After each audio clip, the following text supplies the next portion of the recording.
Okay.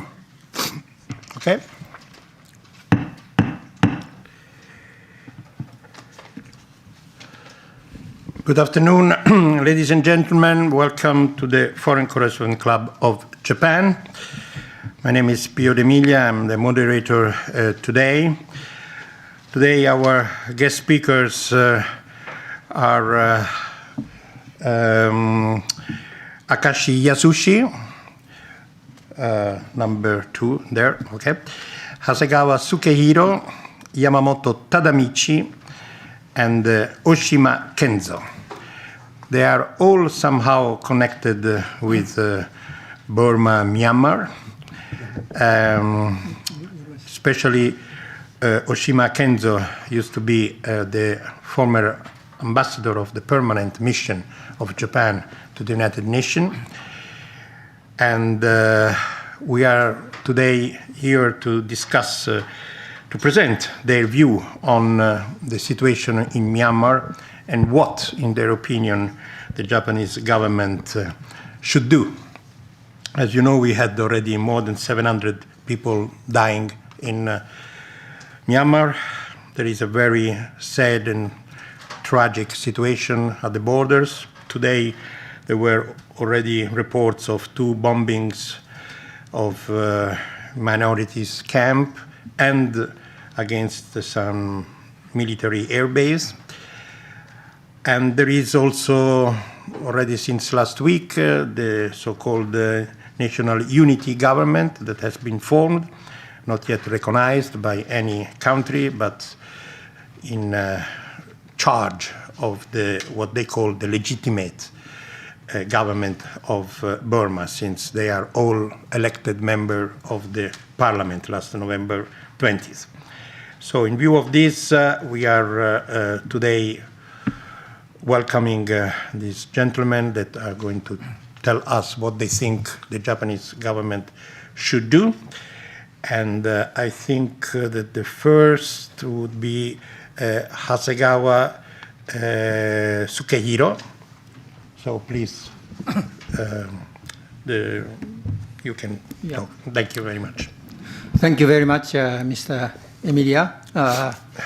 It's a pleasure to present our views on this Myanmar situation. And just to inform you that this is a statement and our views are totally of our own. It has nothing to do with the government of Japan, that we are speaking here on our own. When this situation worsened after the coup d'etat in February, I got in touch with Mr. Yasushi Akashi and also Ambassador Yamamoto first, because 3 of us, we managed the peacekeeping operations of the United Nations. As you know, that Mr. Akashi in Cambodia and former Yugoslavia, and also Ambassador Yamamoto has been SRCG in Afghanistan. And I stayed in Timor-Leste for 4 years, managing UN peace operations. And then we expanded our association to include 3 Japanese ambassadors to the United Nations, Ambassador Kenzo Oshima, and also Ambassadors Shinyo and Hoshino sensei. And we discussed for the last 3 weeks what, in fact, the international community and Japan in particular can do to prevent this conflict to become a civil war. That is our main concern. And also our concern is how to bring back the stability to the country. We have noted that a number of countries has imposed severe sanctions and called for the return of civilian governments and also observance of human rights. I think these are perhaps the right step in the right direction, But at the same time, as we have managed the UN peace operations, we have found out that in addition to these measures, that we have to enlarge our approach to the Myanmar stakeholders.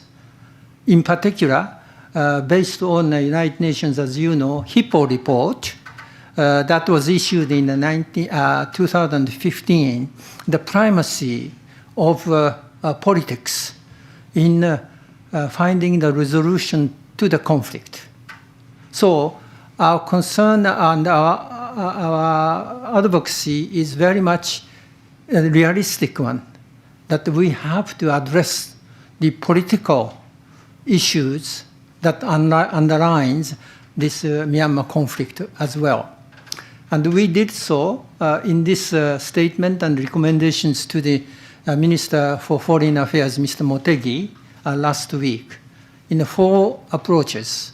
First, that we believe that we should not close our, in a way, doors of approach to the all stakeholders, including the military forces.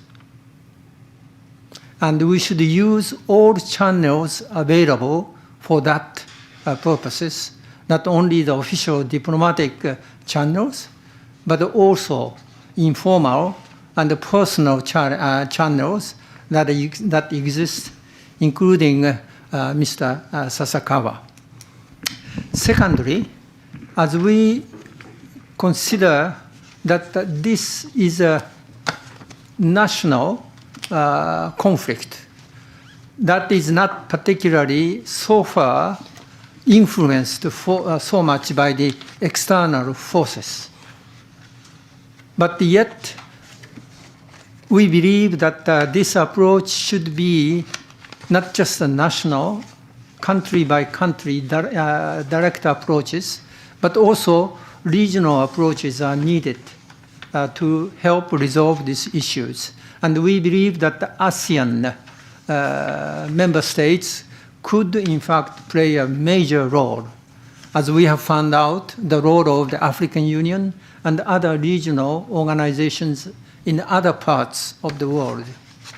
So we strongly advocate that Japan support the ASEAN's effort to reduce the conflict and find the resolutions.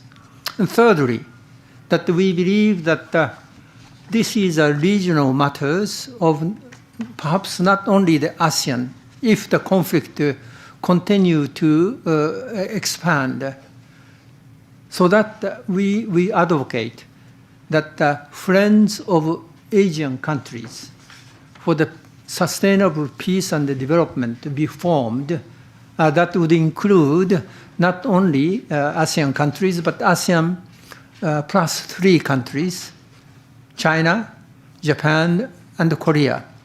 And also, we advocate that India, the neighboring countries of Myanmar, be included in this Asian Friends of Asia for the sustainable peace and development in Myanmar. And fourthly, from our experiences in Cambodia, former Yugoslavia, Timor-Leste, as well as Afghanistan, that conflict will last for a long time, that we have to be prepared to face. Timor-Leste, in which I was involved, took 12 years after they had a referendum before the United Nations could leave from the country. Therefore, in the final analysis, if there is any opportune time that may arise for the engagement of international community as a whole, it should not be the engagement of one group or one segment of the international community, but the United Nations.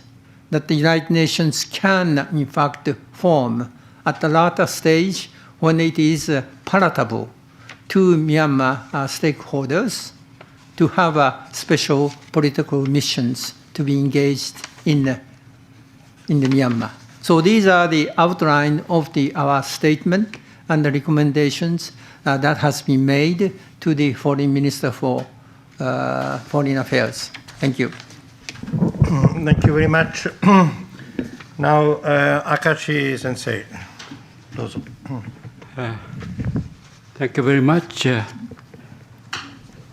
It's nice to be back at the Foreign Correspondents Association.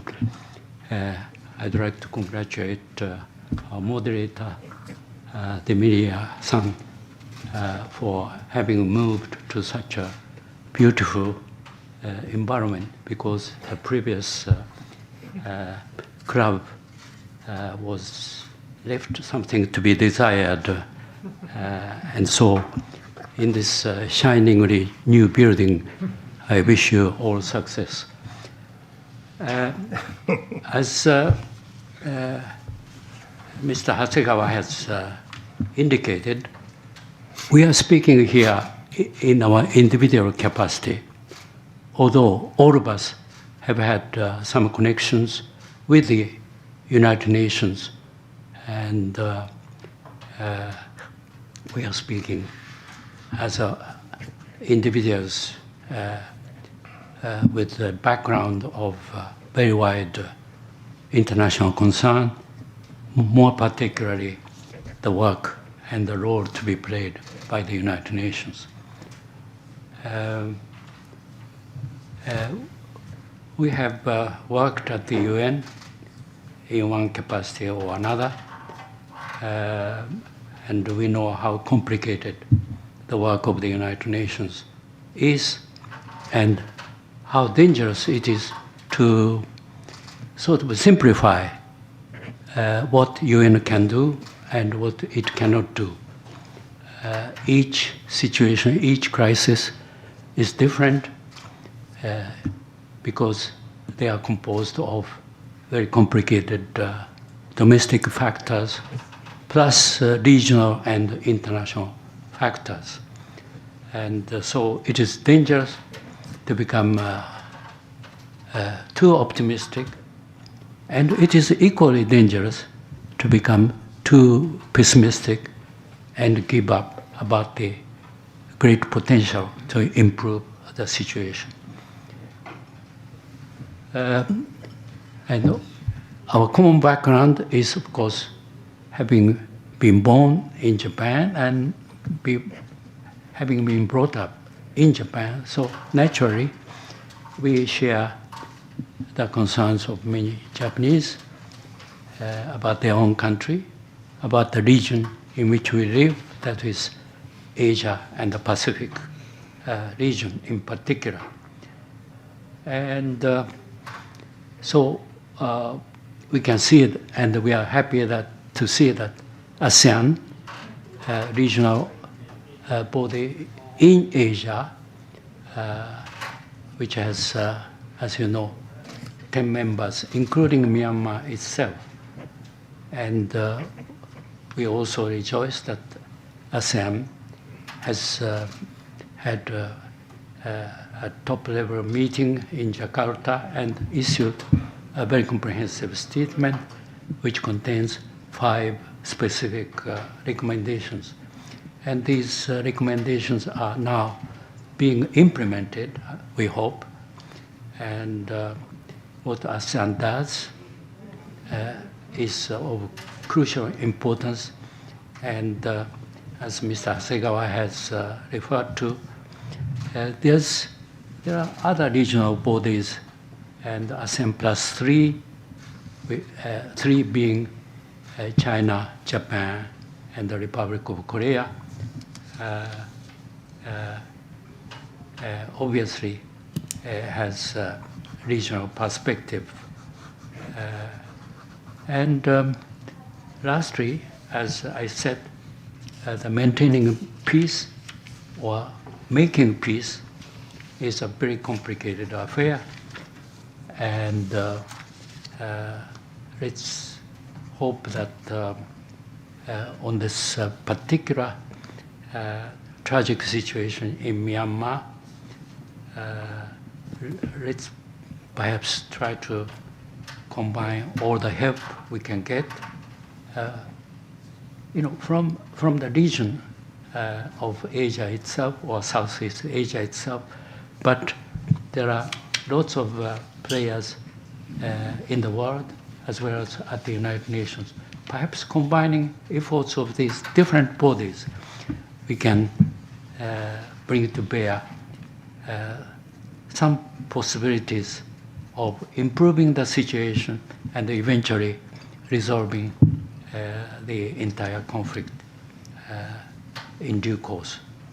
But we have to be very patient in this particular question of ASEAN, which is a big country with many different groups and subgroups working together. And I can see that eventually some of these entities may coalesce into a large effort to first have a temporary solution leading to more basic, more fundamental solution. And so we started with our assumption that some kind of combination of forces and efforts may be brought together to resolve this complicated question of Myanmar. And ASEAN is going to, as you know, nominate its special envoy, and United Nations itself already has a Swiss lady as the special envoy of the UN on this question of Myanmar. And so combination of these forces may work together, and there are some interesting proposals here and there that UN and ASEAN may constitute a hybrid of elements for work in Myanmar. And there's even a suggestion of international civilian protection mission. And we have had examples for similar solutions in Haiti, in the Caribbean, and also there was some kind of similar machinery in the case of Nepal. And so I think we can think of such a temporary device bringing to bear the initial element of solution, but to be succeeded later for more ambitious undertakings. So it's a complicated exercise, and we have been amongst us discussing what can be done and what elements can be brought together to a sort of comprehensive, harmonized work together. So I will stop here and now ask Mr. Oshima. Yes, thank you very much, Akashi-sensei. Now the next is Oshima Taishi. Thank you very much, Mr. Emilio, the moderator. I would also like to thank the FCCJ for this opportunity this afternoon. I consider it a great privilege that I've been able to work with 5 other distinguished colleagues with distinguished record of activity in the United Nations, in peace missions, etc., and on my own, I'm no expert on Myanmar or Southeast Asia, but I did have a chance to work on Myanmar quite recently.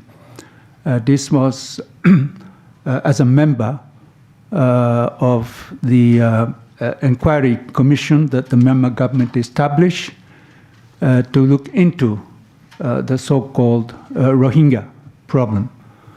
The Myanmar government established this inquiry commission with the participation of foreign experts, 2 foreign experts, and I was one of them.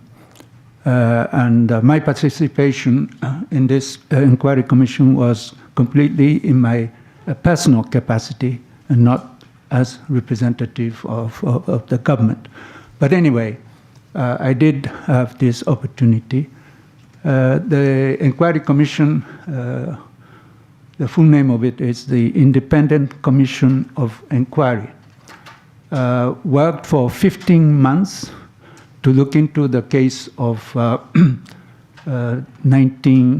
2017, the clash which took place in a state called Rakhine, in the northern part of Rakhine state, where a large majority of the population consists of Muslims.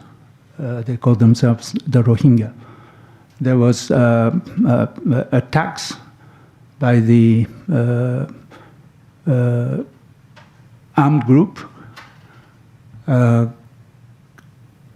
with the background and support of the Rohingya population there, attack on nearly 30 police stations. And the Myanmar security forces, the Tatmadaw, the military and police forces, reacted in order to establish order.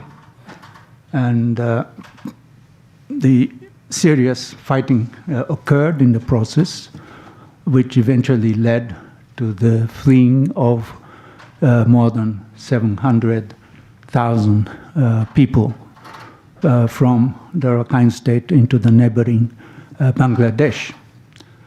This is a story well published and we all know about it. So the inquiry commission was established to look into it. What happened, the evidence, because there were widespread allegations that there were actions, brutal actions committed by the Myanmar military and security forces, which could amount to even genocide. There were reportedly mass murder, rapes, and so on and so forth, the serious commission of human rights violations, etc., etc. So the inquiry commission looked into this. It made a large number of interviews with people concerned, and after 15 months came up with a report which was submitted to the then Myanmar president, Min Aung, and the Aung San Suu Kyi, the state secretary, advisor. So that's my recent experience. This has not much to do with what we are now addressing, but I think in the process of my involvement in this commission, I did have some contact with the Myanmar government people, with senior officials of the Myanmar military, and through those contacts, I think I was able to get some inkling into what sort of people they are, what sort of culture they have, etc., etc., which helps me a little bit to understand the background, the reasons, the pattern of behavior that are demonstrated in the current crisis in Myanmar. Having said that, I was, of course, not only very surprised, but shocked by what happened February the 1st this year, the military coup d'etat by Tatmadaw. Aung San Suu Kyi, as well as the President Win Min, President Win Min and Aung San Suu Kyi. And one federal minister who directly reported to Aung San Suu Kyi is a former Myanmar's ambassador to the United Nations by the name of Cho Tin Swe, Minister Cho Tin Swe, a close advisor to Aung San Suu Kyi. He actually asked me to work in this inquiry commission. But all these people are now being arrested. And I strongly hope that the release of these people, as well as many other journalists and other civilians being arrested unfairly and without reason, be released as soon as possible. This is my earnest personal wish. Having said that, let me just say one more thing with regard to what's happening, and particularly after our recommendation presented to the foreign minister has just been explained, and also the ASEAN leaders meeting, which took place last Saturday last week, with 5-point consensus agreement. They all contain important issues. But to me, I'm most interested in what might happen in the question of special envoy of the ASEAN. Who will be appointed as the special envoy? How soon will this appointment be made? How soon will a visit take place, either to Myanmar itself or somewhere else, in order to start the process of discussion for reconciliation and so on and so forth. I'm very much interested in this. We, of course, as UN persons, we would like very much to see the United Nations play some important role from the beginning. But I think we all know this is not the case. Of course, the Secretary General, UN Secretary General Special Envoy, did go to Jakarta and apparently met with the ASEAN leaders who gathered there, as well as the Commander-in-Chief Min Aung Hlaing in Jakarta. But beyond that, it seems to me that there is very little place, at least at this stage, for the United Nations to play a useful or constructive role for various reasons. I recall in this connection the time when Japan served in the Security Council. I was serving as a permanent representative then. This was 2005 and 2006. I recall that Myanmar issue came up in the Security Council in 2006, late 2006. This was, I think, at the request of the United States, the United Kingdom, and a few others. The agenda on Myanmar was inscribed then, and some informal discussion did take place. Then, after Japan left the Security Council at the end of 2006, early 2007, the US and UK resolution was presented to the Security Council, but it was vetoed by 3 countries, China, Russia, and then I think the third country that objected to it was South Africa.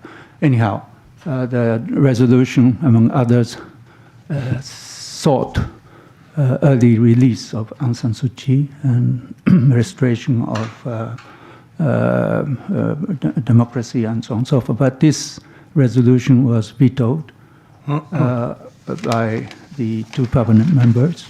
On the ground, that's what happened, what transpires in Myanmar is internal affairs, and there is no reason for the Security Council to get itself involved. So that was 2006 and 2007. Since then, of course, the Secretary General appointed envoy. The person I know is Mr. Gambari, a Nigerian, was appointed as Secretary General Special Envoy. He did make several trips to Myanmar to discuss with various parties in Myanmar, but without, unfortunately, being able to produce very tangible results. These and other things make it rather difficult for the United Nations to play a useful and constructive role, at least at this stage. So it's only ASEAN. ASEAN's centrality in this issue is important, and that's what we recommended in our presented in our recommendations, and that's what the ASEAN leaders tried to achieve at the leaders' meeting very recently. So I hope that those points contained in 5-point consensus, particularly the dispatch of a special envoy of ASEAN, can materialize, and the sooner the better. Thank you very much. Thank you, Ambassador. Actually, we have a standing invitation for Ambassador Christine Schraner. She told us that she would probably accept it in the next days, so we will have her by Zoom connection here. Okay, Yamamoto-sensei, dozo. Thank you very much, Mr. D'Emilio, and it's a privilege for me to also to be here at the Foreign Correspondents Association. I'm delighted that despite the pandemic, you have been able to attend this conference. Much has already been said, so I don't really want to repeat too many things which already have been mentioned. But I just want to say a few things, which is, one is that when we look at this issue, Myanmar issue, it's an Asian issue. And if you look at the all of us where we worked as the SNSG, Mr. Akashi worked in Cambodia, Southeast Asia, Mr. Hasegawa in East Timor, Southeast Asia again, and I in Afghanistan, in Central Asia. And so, the three UN SSGs have contributed to international efforts, mainly focused on Asia. It doesn't mean that we don't we pay attention to not attention to the other issues. We do in Africa and Middle East and Latin America. We do in also Europe. But I think when we saw that this issue, this problem in Myanmar had occurred, then we felt that it is appropriate that all of us should raise our voice. As somebody who had worked for the stability of the region through the UN, I also worked at the government, so did Oshima, Ambassador Oshima. So I think that aspect also exists. And I would just want to say that through our experience in working in the field, and through our working with many conflicts in the past, in Cambodia, East Timor, Yugoslavia, and Afghanistan, we know that conflict is not self-standing alone within that country. It happens in the context of the region. Of course, more globally, perhaps, but the regional context is always very important.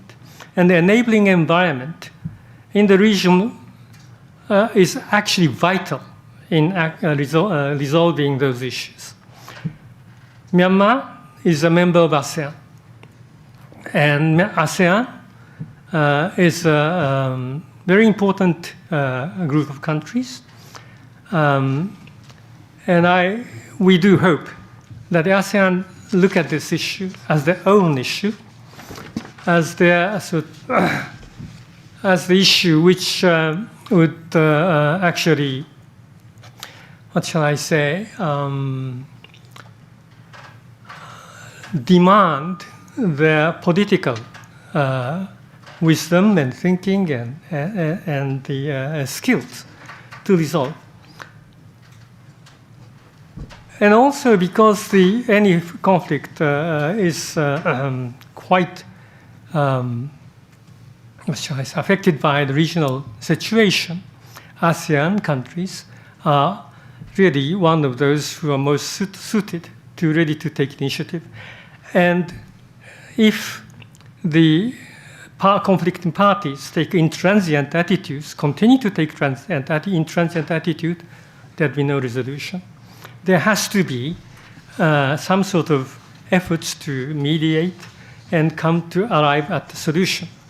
And that is possible with those people and the countries who actually understand the realities of the situation. But at the same time, we also worked in the United Nations. The United Nations stand for the ideal of humankind, including democracy, human rights. And I think it is only right that the resolution of the situation in Myanmar worked out through the efforts of many, probably a lot from the country of ASEAN, will aim at arriving at regaining the human rights situation and democratic status in that country. That is something also important, and that's where the UN can actually remain to play very important roles. Of course, in order to address the situation, one has to look at the situation and deal with it accordingly as the situation demands and is appropriate. And at the moment, we all felt that ASEAN should really take the central role, but in collaboration with the United Nations, in close association. So I think that is something that I think we should not forget. And lastly, I would just say that Japan, we are all Japanese, and we have worked to bring about stability and prosperity to the region. Japan has been contributing to the prosperity and stability of Asian countries, particularly Southeast Asia, through, of course, economic assistance and economic cooperation, but also through various political efforts. Cambodia is a success which Mr. Akashi has spearheaded. And Mr. Hasegawa also spearheaded the successful ending of the East Timor situation and bringing back democracy to that country. Japan has been doing this. Why do we do this? Because Japan has also benefited from the international assistance and cooperation after the Second World War, the stability and the international assistance that helped us. We have therefore, as our country became prosperous, and as I was working in the Ministry of Foreign Affairs, we discussed among ourselves that we should contribute to the stability and prosperity of the region, not just think of us. And so for Myanmar, which is a neighbor in a way to us, we feel that we should raise our voice, try to make contribution, and to call upon those who are intransient to seek way forward through dialogue, through negotiation, shunning violence. So that is why we have decided to do this. So I just stop there. Thank you. Thank you very much, Ambassador. Okay, now, before starting the question from the floor and online, let me just fire the first question. Your statement here is dated April 23rd. I believe you met Motegi Gaimu Daijin later on. But on April 16, the National Unity Government was formed officially. And Mr. Sasa, who is his spokesperson and foreign minister, came to us through Zoom. He officially stated that they represent the legitimate government of Myanmar, the only legitimate government. I don't see any refer to this new entity in your communique, and you don't seem to mention this at all. When you say that dialogue must be pursued, that Japan should do the best to, support ASEAN activity and so on, but there is not one word on the national unity government. Does this mean that this is your position? I mean, that you should still stick to the military junta since they are in the power now? Or do you believe that national unity government has a role and must be involved in any discussion that is done on Myanmar from now on? Just one or two of you, whoever wants to answer. Thank you. Yeah, thank you very much for your very pertinent question. If you notice that this statement was issued, our statement, on April 23rd, and that you remember that the ASEAN summit leaders meeting took place the day after. Yes. And that the Security Council also met on that day after we have issued a statement. And in that earlier formula, a meeting held by the Security Council, that, as you rightly said, Mr. Demilia, that the National Unity Government, in fact, their group announced the formation officially to the Security Council. So our statement preceded their announcement. Okay. But you will read from our statement, we are not advocating the dialogue with the military forces alone, that we are saying that all stakeholders in Myanmar. So by all stakeholders, you include, of course, national unity government. So you advise Japan government also to officially engage with national unity government representatives. Yes. Right. Okay. Thank you very much. And then the second question I would like to ask is, what do you think about the ongoing narrative of China involvement in the coup d'etat? Do you think that there is some ground to say that China somehow was behind this coup d'etat, or that supported it, or even, supported it, provoked it? Or do you think that it was, as you write here in your statement, the current crisis in Myanmar is not caused by the intervention of foreign powers, but it is the manifestation of confrontation of political nature between armed forces and citizens? Yes, I think, again, you are quite right that it was not reviewed by the direct intervention by any external forces, including China. As you remember, that the Chinese ambassador, he himself expressed his surprise that this coup d'etat took place.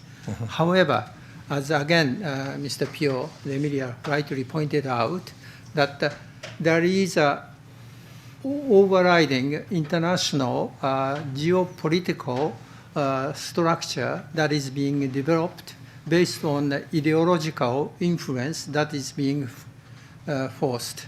As the US President Biden mentioned, that there is a certain sort of competition that is taking place between the democracy groups and the authoritarian groups. And I think that kind of explanation may give any actors, including those in Myanmar, to sense what are the, in fact, the influencing factors is. And I think this particular sentence you mentioned, in fact, refers to that. Thank you very much. Now, I open the floor to the questions from the floor, and then if there are more to the online. Anybody wants to ask a question? So I'll start with the one that I just received from Nikkei Asia. I don't know, whoever wants to answer. It's not addressed to anybody particularly, so you decide who wants to answer. Despite the agreement, Senior General Min Aung Hlaing announced their view after the meeting, pushing back by adding condition that it will consider, quote, when the situation return in the country, since priorities at the moment were to maintain law and order and to restore community peace and tranquility. What is your view on this statement of the Tatmadaw, the military? One of issue will be whether people and the international community will accept re-election, likely without NLD. What is your thought about that? Akashi doesn't say, or anybody else? Ambassador? Those are. Oh, yes. Yeah. Thank you. John Kempon. Well, I, of course, saw that statement reported, a statement made by Commander-in-Chief Min Aung Hlaing. It sounded like qualifying the conditions, setting out the conditions for a meeting to take place with Special Envoy of ASEAN. Yes.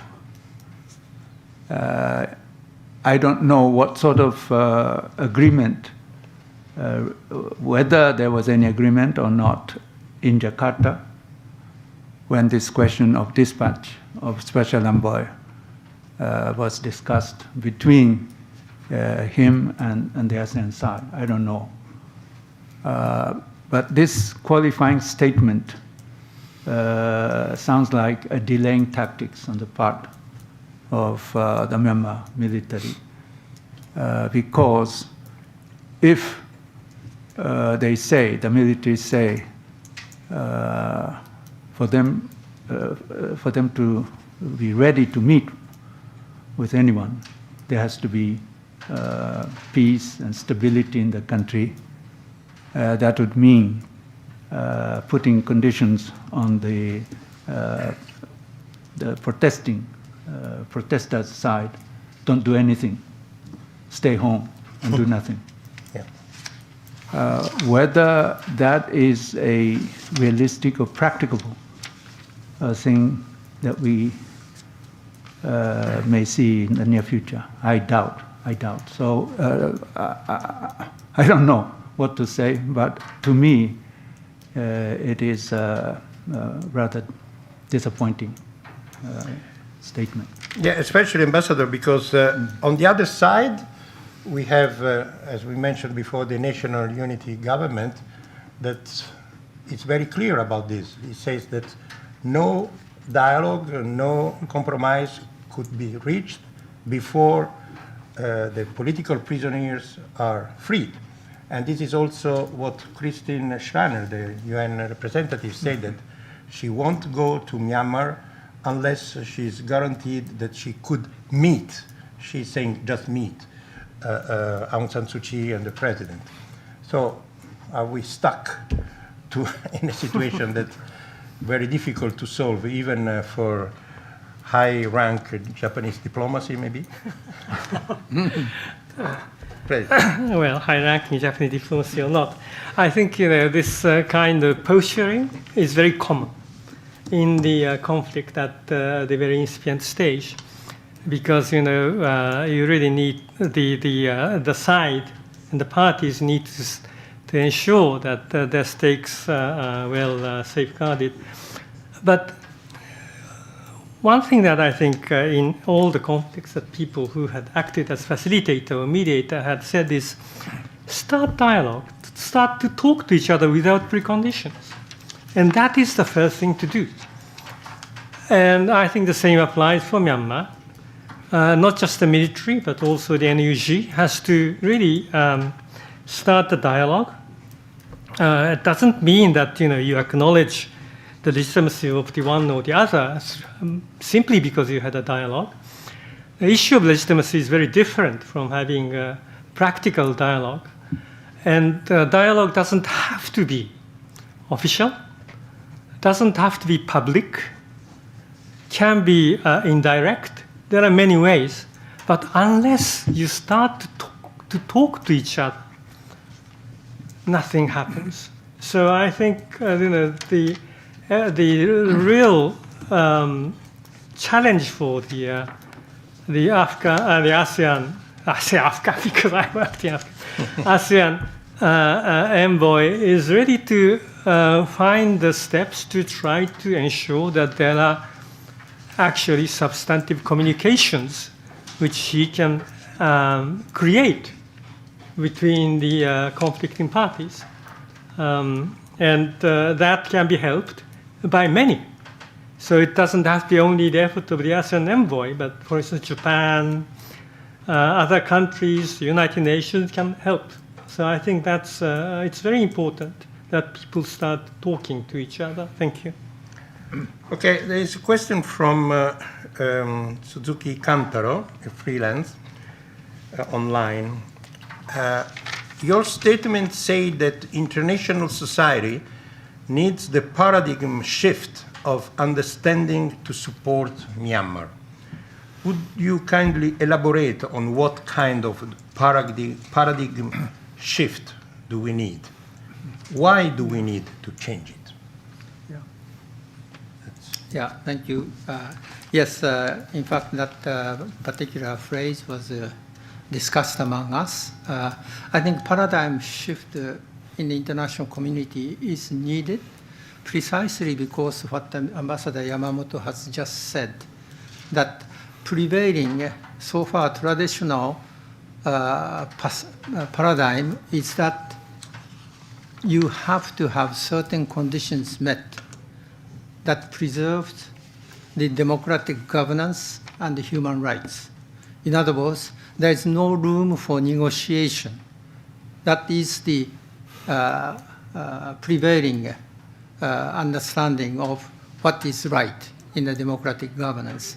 But I think, as Ambassador Yamamoto and others, we all agree, is that the special envoy, either from the ASEAN or from the United Nations, should engage in all stakeholders in Myanmar and without any conditions.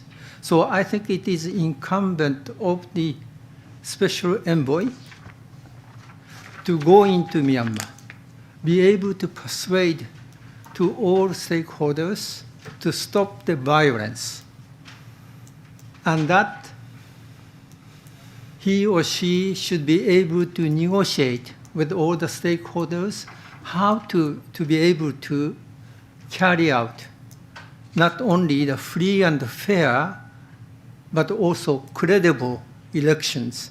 That the elections has to be credible, not just to the, as you mentioned, to Tamadwa, the military side, but also for the, those who are forming the national government of unity. Mm-hmm. Allow me to follow up here. Last elections in November 20th, in your opinion, were fair and democratic? Yes, indeed. It was free and fair elections that have been carried out, and that the international observers have certified it. And even the local Supreme Court. And even the local Supreme Court and others. I think what we have to recognize is that in my own experience in Rwanda and Timor-Leste shows that following the elections, formation of a government takes place in which there is a very intense and difficult negotiations take place among all the winners and the losers. Yes. And here, I think we have to be very cognizant of the fact that the personal their desire to hold powers does influence the outcome of negotiations, that the personal interactions is as important as their claim for the national security and democratic governance, human rights, and others. So in other words, these factors have to be, in fact, taken into account what led to the, in fact, final showdown, that military coup d'etat that we all condemn and we all feel that was the wrong thing to do.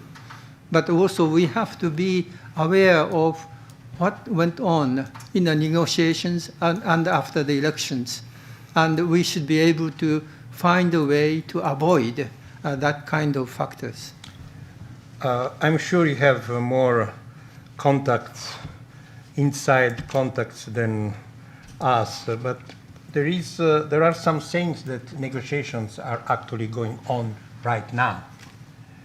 And that in the near future, we hope very near, a new scenario could open up with both Tatmadaw and Aung San Suu Kyi somehow disappearing from Myanmar politics and going toward a civilian government that won't see the junta as a protagonist, but also Aung San Suu Kyi slowly disappearing from the political scene.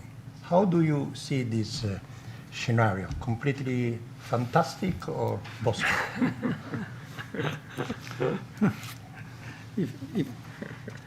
If I may just respond to that questions based on my own experience in what happened in the 2006 in East Timor or Timor-Leste. The country faced the prospect for civil war because of power struggle between the Prime Minister, then Marial Katri, and President Shalana Gusmao. And I was a SRCG there. And I said to both of them that they have to, in fact, settle their personal disputes. And here, I mentioned that one side has to reconcile with the other. But democracy will allow their return to power later on. And I mentioned then the Prime Minister, Marial Katri, that in Japan, we have a former prime ministers, 3 or 4 of them. They remain in the parliament. And he accepted my argument. And he, in fact, resigned from his position. Now, I'm not saying that my own explanation led him to resign. No, I'm not saying that. But okay. It's just one of them. And he remained in the parliament, and now he is very much in control of the government now that exists in the East Timor. In other words, I would not say that either the military side or the NLD side, they have to disappear forever. No, I think they should abide by the democratic governance in which we should respect the will of the people. Well, this happened, happened in 2015. In 2015, actually, the NLD won the elections, and they had this historical compromise with the military, but it lasted only a few years. Those are. Yes, just if I may just add one small word. Whether we like it or not, the Myanmar military Tatmadaw is a highly privileged state within the state, like it. If realistically thinking, if Tatmadaw were to go under whatever circumstances, for whatever reasons, the country may fall apart. And various insurgencies, ethnic armed groups, etc., may start different kinds of problems. And that may, again, contribute to falling apart of the country. This is actually what is happening, yeah. Tatmadaw, whether you like it or not, whether we like it or not, the way they behave, the way they say, etc., etc. But it's reality there in that country. That is the impression I gained working in that inquiry commission, having some contact with some senior officials, although a very limited contact. So I think here we need to have realistic understanding of the reality in the country, the history of the country. Otherwise, we can talk and talk and talk, and we can hope and hope and hope. But that will probably not help much. Yes, everybody does. He raised the hand before. I think whoever is responsible for having fair, democratic, and transparent elections in a certain country has to ensure that the whole process leading to the voting are indeed conducted free and fair. But that's not enough. You see, there'll be a winner and a loser, and both somehow have to accept the outcome. Usually, the loser complains bitterly that elections were unfair and their side was not given a fair chance. But you see, the difference between elections which took place in Cambodia and almost simultaneously in Angola, Africa. In the case of Cambodia, UN, which organized elections, had sufficient authority, legitimacy, as well as the convincing manpower on the ground. But in Angola, that was not the case. And the losing side was not willing to accept the ultimate outcome. So somehow the entity or the side which had the legitimacy has to also have sufficient physical presence and authority and resources to show that the outcome of democratic election has to be accepted even by the losing side. In Cambodia, there was an attempt for a revolt by the losing side, People's Party, in the 3 eastern provinces. But I was able to convince Hun Sen of the losing side, but Hun Sen had enough authority to convince Chakrapong, who was agitating in these eastern provinces. So you have to have not only ability to lead to free and fair elections, but you have to be convincing enough to that losing side will accept the outcome. So you have to have these 2 elements. Thank you, Akashi-sensei. Okay, you can I'll be end very up. short. I think what you said is very interesting, but I think you have to take it figuratively, not literally. Part of you don't want the Aung San Suu Kyi military to go; it's impossible. But part of them, if you like, or what made such a political disaster, may have been compromised on both sides, and that's the job of a mediator, to trim them down, so that Aung San Suu Kyi reborn, military reborn, can actually work together. Thank you very much, everybody. I think we are wrapping down. Thank you very much for your insights, and hope we can meet again when the crisis is over and see who was right or wrong. Thank you very much, especially Akashi Sensei. It was a pleasure to see you again here. And Genki, thank you very much. Thank you very much. Thank you. Thank you very much. Thank you.